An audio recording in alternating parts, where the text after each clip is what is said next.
Time now at 5 o'clock. Welcome to the South Cape Fire Board of Fire Commissioners of Bees. It is now called to order. Pledge allegiance.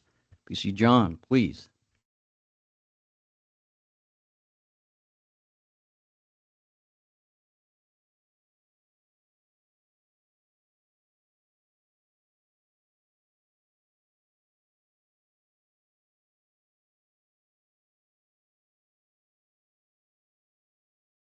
Thank you.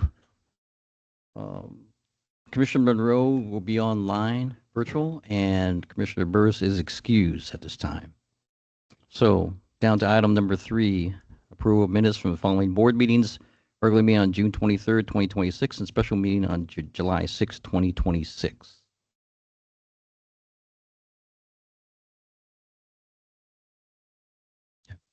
Okay, I move to approve the board meetings on 23rd and July. Is there a second? Motion by Commissioner Vedino, second by Commissioner Fuller. Any discussion on the minutes at all? Hearing seen none, all those in favor say aye. Aye. Aye. Thank you. It is unanimous. Commissioner comments, starting to my left with Commissioner Fuller. Commissioner Vedino, No comment, thank you. Commissioner Monroe, No comment. and nothing from me at this time, other than 2 million wildland fires. Sorry. Item number 5, public comments. Please state your name and address for the record. Please limit comments to 3 minutes or less. Or do we have anyone public for comments?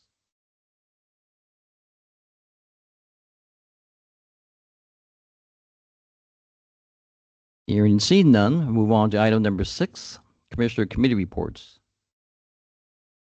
Dean, Commissioner Fuller, your mic. Thank you. Yeah, he's not here to push me. We have one item from the Budget, Finance, and Audit Committee. We have a request for a change order in the amount of $398,869.34.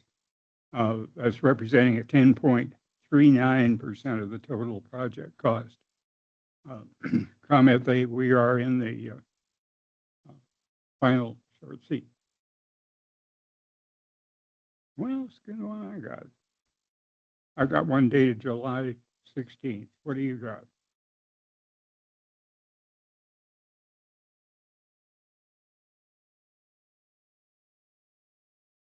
Oh. Okay, there it is. Change order, yes. I circled the wrong one, sorry.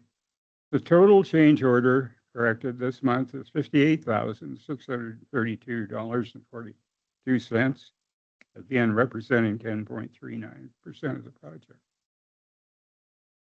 You have a motion to approve that change order.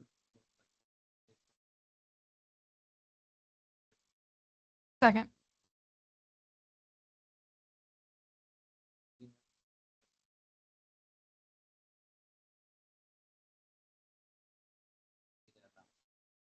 $58,632.42. Any discussion on motion on the table? Again, Commissioner Fuller's motion, Commissioner Vedino seconded for a change order of $68,632.42. Any discussion on this motion on the table? We are at the final stage.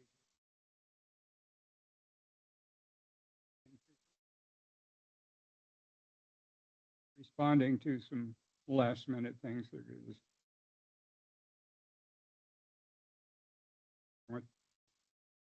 There's very few change orders coming through.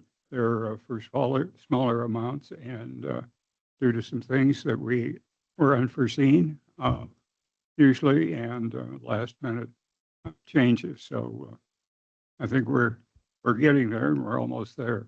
What is our date of occupancy? That's a good question. Currently, we're slated for August 21st as substantial completion according to the schedule from the general contractor. I do want to touch on the change estimates. You are correct. Internally, it's fit and finishes at this point. The $46,520.50 that you see there is the Old Castle underground vault for the fire suppression system to install that. That one was a big one for us. There may be one coming down the pike in a month or so that is relation to the ADA parking stalls. The short story is the topography is about 5 inches off from the actual, and so we're trying to figure out a way to make this work. So, but as far as the inside goes, most everything should be at this point buttoning up. Going back to your question about when are we moving in, we have furniture coming in September 9th. And then it depends on when we get issued our CO. So we're anticipating sometime in September. Hopefully, Captain Thorson is working with division heads so that way we can start transitioning folks, divisions, beginning probably in late September, early October, and however long it takes to get people moved in. Do we know if IT is going to be finished with their work? In terms of the fiber bore shot, yeah, we talked with Isaac today. Sounds like their project is on as scheduled. I do understand that the chief had signed the agreement of the contract. We are working with the city of Federal Way to develop an interlocal agreement to tie up some loose ends. But it is anticipated that the fiber will be connected by the time people move in. Yeah, they say they hope to have it finished by the 3rd or 4th week of August. That's correct. Okay. That'll be in time. Yes, Thank but you. with everything that we see, we just try to temper expectations. So. Okay. We still have a motion on the table. Any other discussion? If none, all those in favor say aye. All right. Aye. Aye. Thank you. That is unanimous. Thank you. Any other reports? Hearing and seeing none, item number 7, resolution 678, updating IFC permits fee schedule. South King County Fire, King County, Washington, resolution number 678, a resolution of the Board of Commissioners of South King Fire, King County, Washington, regarding the adoption of the IFC permit fee schedule, after-hours inspection fee schedule, and preventable response fees. Adopted at a regular meeting of the Board of Commissioners of South King Fire this 28th day of July, 2026, the following commissioners being present and voting. All fees are billed via a third-party vendor on behalf of South King Fire and are subject to a service fee excluding the charge permits.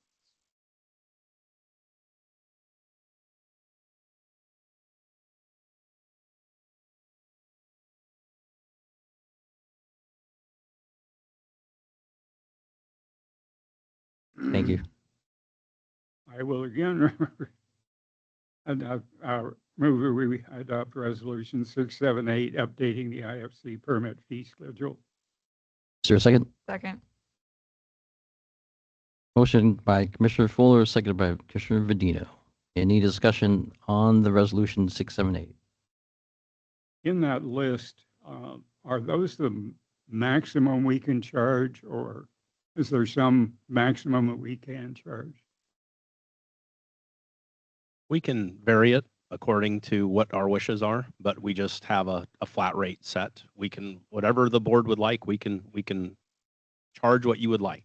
We just have a flat rate or a kind of a basic rate so that we can ensure that we're collecting a little bit of money for their additional hazards.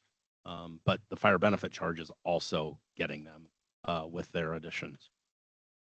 I guess when I read them, it looks like for some of them, it's a pittance for very serious items.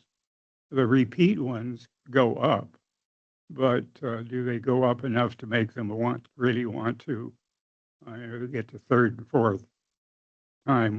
Why should we be patient with repeat violations of the same thing?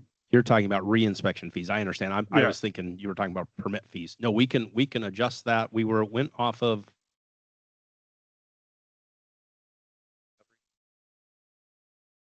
Yeah, so after the 4th reinspection, it's just we're recovering our costs that it costs us, because otherwise it's we have to, per the ILA, we're supposed to give it to the city.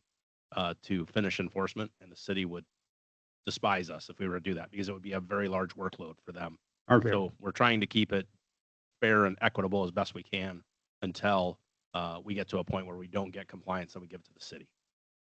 okay. That's enough. That explains it. Thank you. That's it, Mr. Fuller?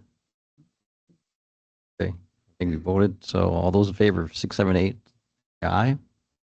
Aye. Aye. Aye. Thank you. 678. Resolution 679, item number 8, appointing agent to receive claims. South King Fire, King County, Washington, resolution number 679, a resolution of the Board of Commissioners of South King Fire, King County, Washington, appointing an agent to receive claims against the district under Chapter 4.96 of the Revised Code of Washington, adopted by the Board of Fire Commissioners of South King Fire, King County, Washington, at a regular meeting this 28th day of July, 2026, with the following commissioners being present and voting. I'll take a motion. I move to approve resolution 679. Motion by Commissioner Trevino. Is there a second? I'll second. Seconded by Commissioner Monroe. Is there any questions on resolution 679? Hearing and seeing none, all those in favor say aye. Aye. Aye. Aye. Thank you. Unanimous. Thank you. Resolution 679 passed.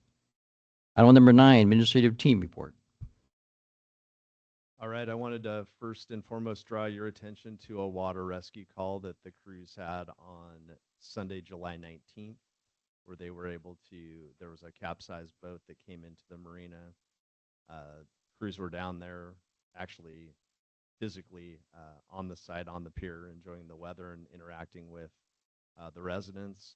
They were able to facilitate a rescue of a young boy that otherwise the outcome could have been significantly different. So that was a great call. I do have video that I will email to the commissioners. And I just wanted to actually call out the 3 crew members that were on that. So we have firefighter Groven, firefighter Van Santford, and Captain Hogue were the 3 rescuers on that call. So kudos to them, and it was an amazing rescue. Let's see. I attended the Kiwanis Salmon Bake on Friday. There was a large contingent of both retired and active South King members there. There was a Rotary first responder event that I attended with the mayor and police, and both the mayor, police chief, and I, we all had speeches. So that was a nice event, and it was centered around bike safety. We had 17 new firefighters start, and they're getting ready. They're doing pre-academy work. They attended our day staff potluck, which we had today, which was a nice event and was very well attended, and everybody looked like they were having a good time. I did have 3 helpings of the banana pudding. I do want to bring up, I believe it was the May meeting, I was asked by the board about the extrication training that the extrication team attended in Florida and about the who paid for the class. My recollection was that that class was paid for by the local, but that was actually not completely accurate. So I do want to clean up that it was a jointly funded by the department and the union, and it was a training event or a training seminar. So they were bringing knowledge back. So I did want to clean that up. I want to remind you that there's a ring-in ceremony for our 4 new recruits that have recently graduated the academy and will be going to shift. That's this Friday, July 31st at 3 p.m. And then lastly, a couple things. The mission, vision, and values team has completed their work. They are going to come do a presentation at the August commissioners meeting for you. And then we're going to have an integration plan with that with our standards of cover beginning in October. We have a testing process that's taking place. The materials that they had were reference the current mission, vision, and values, and we didn't want to cloud that. So that'll be rolling out in October. With the standards of cover, they've been in town, being Citygate, the company that we've hired to do it. They will have a virtual meeting with us in September. So we'll have a special meeting for that to go over kind of their preliminary report for the standards of cover. So an update to follow on what that specific date will be. And then in addition to that, we'll be coming to the board to give an update to contract negotiations.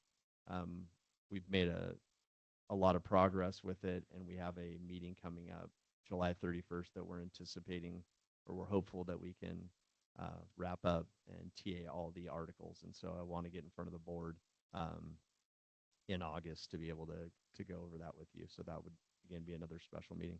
And that's all I have. Fuller, you have a question? Of course, I've got a question. On the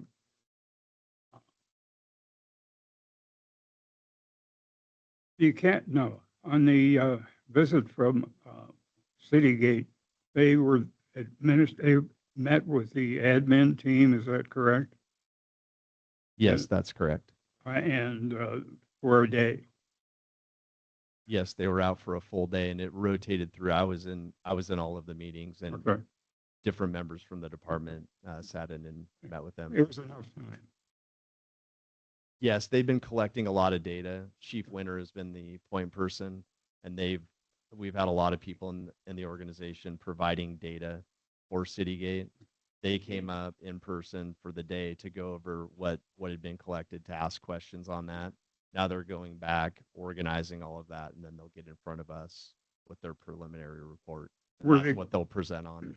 Were they going to discuss anything with any of the other groups, operations? Oh yeah, to be clear, all that any division within the organization was present. So operations, training, It wasn't finance, just administrative. HR, IT, everyone. It wasn't just administrative. Correct. Okay.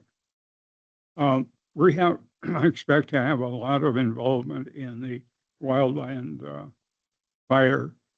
Have we been called on to provide resources to wildland fire? Do we expect it to be a large contingent?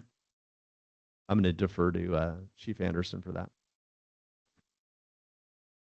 Yeah, as predicted, this is a busy, active season.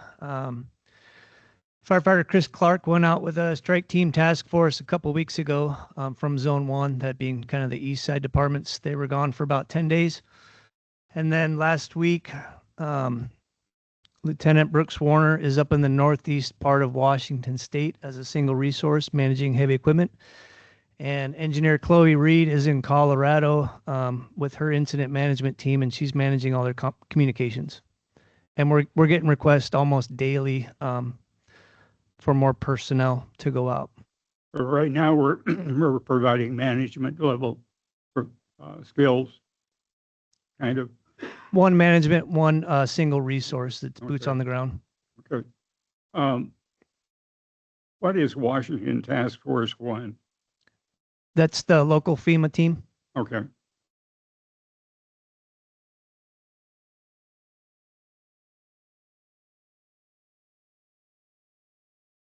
On the public education, in the planning for next year, they're planning to put a lesson plan for curriculum for grades 4 through 8.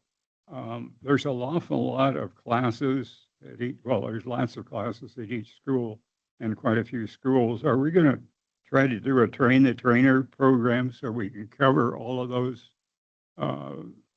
resources, all of those locations? Yeah, so Anna is hoping to make it so that firefighters can teach the class, and as well as give the lesson plans to the teachers if it is that we don't have anyone available, that they can also teach. And maybe we just would have one visit out of maybe 8 lessons. The classes are very full of curriculum. I've suggested some things. Other people have suggested add-ins to the curriculum. There's been quite a bit of resistance to adding things into the curriculum, so you might be aware of that. And it might take some negotiation at the principal level to get it to happen. Yeah, she's been working with the teachers directly, and the teachers have been the one requesting her. We have not, we're a partner with the school district now, but it's been teachers directly reaching out to her via word of mouth. And so that's what's literally made her extremely busy, was just teachers talking to other teachers. So we're just slowly trickling out. That's the best way to do it. They're the ones that really know what so you don't get into the testing morass that they have. On information technology, the statement of the ASAs were end of life, end of support, and pose a major risk in our infrastructure. Why wasn't that taken care of earlier? Why are we in a situation like that? Probably nobody here to answer that. Well, I think a couple of things on that. Absent actually having a master plan for each facet of the organization, things like that potentially could slip through the cracks. Director Lee, do you actually have any insight on that? I do. So not years ago, when Hope Bourne was the supervisor for technology, she had procured those Palo Alto devices that we have installed today. And so before she left for her next job, she had configured those Palo Alto devices. But during the transition with her to Isaac, I would say that priorities were not aligned and changed. And so they finally just got around to it and completed the work. So it wasn't high risk. No, the ASAs were still functional and they were still protecting us. It's just the Palo Altos, or the PAs, what they call them, are much more robust and modernized. What are the, we talk about promotional processes in human resources. What are the components of a process? That word process is used several times. It'd be helpful to have a few more words behind that to know what's going on. So just to clarify, are you asking what are the actual components for a promotional test? A little bit more so that we know. We may have had some discussion of it already, but I'm just saying that the word process doesn't really cover what's happening. I think Sharice is online and I think she was going to speak to it for you. Absolutely happy to. So our processes consist of 4 pieces, 4 components. For lieutenants, that is going to be a tactical exam, a spot topic, an oral resume, and then a classroom presentation. They are outlined in the announcement that's come out, and they're also outlined in the contract as far as which pieces or assessment centers we can choose from. And then it's part of the joint testing process. Thank you. The Joint Testing Committee, is that part of the consortium or is that our own? Yeah, so it is with our zone partners. So we often meet at the consortium since that's kind of like, a central meeting point, but it is not something that is put on by the consortium. They often want us to recognize just that it's a joint process. It's just not put on by the consortium. So a lot of our zone partners partner with us on planning that, but it's not a consortium process. Okay, one last one. Request for proposals, RFP, in human resources. Yeah, so if you're asking in regards to the benefits, what that means is we put together a document, which is called an RFP, and it basically outlines all of the things that we're looking for in benefits. And then different organizations that provide those services will submit a proposal. And they'll basically give us the cost, all of the components of the services that they're able to provide. And that allows us to, as a team, do an analysis and make sure that we're getting, the best bang for our buck and the best benefits for our members. Okay, that's insurance benefits, right? Is that correct? Yes, exactly. Okay. Yeah, so there's That's why 2 you- processors.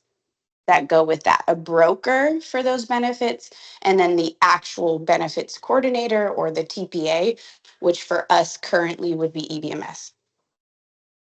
Okay. You got a TPA, but you also have a PBM. What do those mean?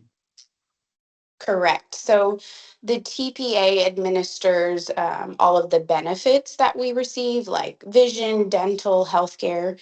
And then the second one is prescriptions. So you would think that those two services come together, but they actually don't. There's prescription services and the healthcare benefit services. They usually Okay. work together, but they're not coordinated. I'm just harassing you about the abbreviations that we don't understand. It'd be useful if we, if we just knew what the abbreviations were. Copy that. I will make sure that's in the next staff report. I will You yield? I will continue. No, I will Okay. be done. You guys want to get out here early. Thank No, if you have some more, Mr. Foley, you have another one or? you have Oh, some more? yeah. Get your questions, please. I learned that we test about 400 sections of hose every year. Is that right? If my numbers are right, we test about 100. No, we don't. Every section of hose that we use is tested every year. Well, that's a lot of hose. That is a lot of hose. Okay, the engineer in me has to ask, how do they do that? How do they do cement? Well, we now hire a company. It used to be done by the engine companies, but we have reached a point of busyness where that doesn't happen. So for the last several years, we bring a company in and they have multiple workers. I can't tell you exactly how many, but like 3 to 8, depending on the day or whatever. And they have we have them set up down at 63s, and the rigs come in, they strip the rig down, they lay out all the hose, they test it in groups, and it's just a constant. They start at like 7 in the morning and they finish at like 6 each night, and they're testing every piece of hose that we have. Then they reload it, and then somebody comes, picks up the engine and takes it back to the station. By test, they look for leaks. Yes, so they're pressurizing it up to the standard level. There's rules that we follow via NFPA about how high we pressurize it to, and then it has to hold that pressure for a certain amount of time. And they're looking for leaks or couplings that have slipped, anything like that, any damage to the hose. It's pretty intense. I can imagine how long it would take for each station to do it. Yeah. That'd be very expensive for us.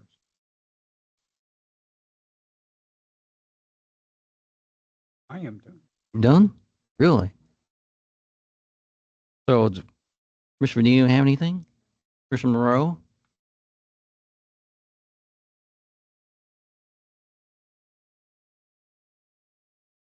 Commissioner Monroe, do you have anything? I don't have anything. Okay, thank you. Some comments from me, so please, Chief, thank the crews for the save. Speak for the board. Thank you very much. I had a question on May's meeting and answer, the MIH and CR report. Has that gone anywhere, or is it still in works, or? I actually think that I've failed to send that to you, but I do have that Okay. information, so I'll get that sent off to you. Okay, thank you. Thank you. Any other questions? Item 10, July budget.